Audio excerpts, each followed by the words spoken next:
Aaron, that's not true. I know it's being said repeatedly, but that's not the case.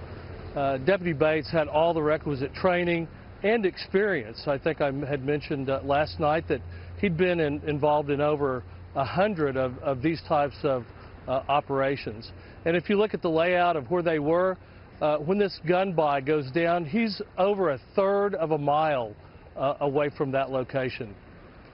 So let me just ask you, though, because of the things we know about Bates' past and his training do raise some questions.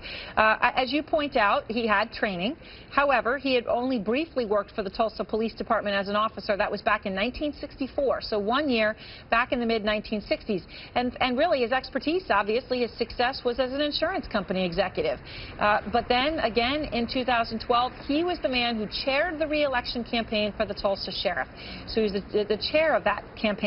When you look at that again, it does raise the questions of whether he really was qualified to be involved in this operation, which was a dangerous undercover sting operation which involved a weapon transfer. Yeah, you know, he was never intended to be involved in the weapon transfer or the takedown of Eric Harris after the purchase of the weapon.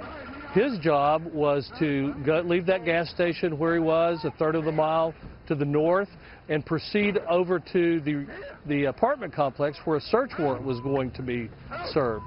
He served as a scribe. He takes down information about the evidence and so forth. And so it was Harris that thrust himself onto Bates, and that's how the two came together.